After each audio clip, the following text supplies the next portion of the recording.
All right, so here's something I think most people get wrong on Skool about their classroom. And basically, all it is classroom organization.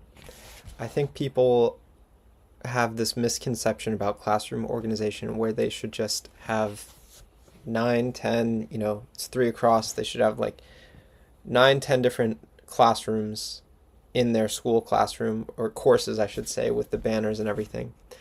And they should stay that way because they have this unspoken fear that if they change it a bunch, people are going to be like, oh, where's the information? Or new members are going to be like, you know, they're not going to get the same information that previous members got. So, like, if it's constantly changing, you're going to feel weird that new members who join, aren't going to get what old members had. But I think there's an underrated opportunity for the Skool classroom that most people aren't using. And what that is basically treating it like a breathing kind of ecosystem where you're constantly refreshing the information that's there. And this does one very important thing that I think most people overlook. The problem is that when you join a Skool community, you might check the classroom once and then really never check it again. And you might find the information valuable, or you might check it again in a few years. But the real goal of Skool as a platform is to keep people up to date and educated on the current topics and trends. And how do you do that is by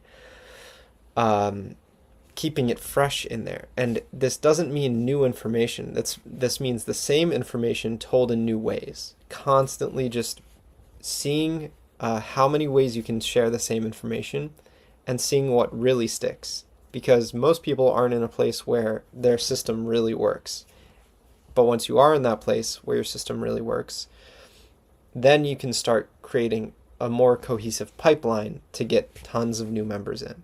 Because right now you got to still commit to selling your current members on your group being the one that they should spend time in.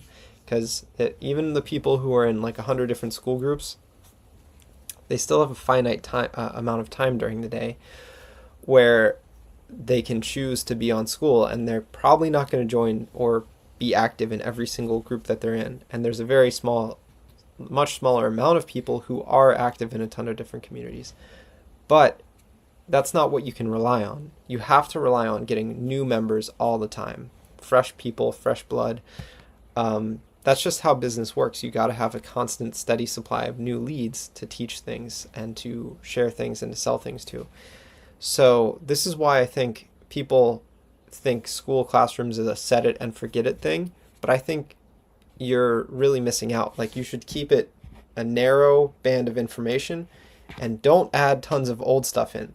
But this is where people also get it wrong. They think, okay, I just won't add my recordings there.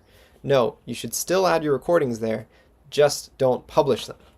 And what you can do is say, hey, it's spring, it's summer, it's 4th of July. I'm going to give you access to all of my previous call recordings as a bonus. And then you can unlock that for a certain amount of people.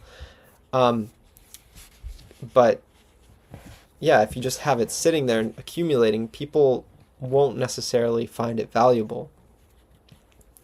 But if they constantly see that there's a limited bit of information that's constantly updated, they are more likely to want to go and get that information while it's still available. And the thing is, people pay the most for the simplest answer. So if they go in and it's overwhelming, they're not going to want to, be there. They're not going to want to spend time there. But if you find better ways to synthesize the answer and keep it more simple and keep it more concise, but you are just constantly adding new versions of it, people will actually quite like that, I think.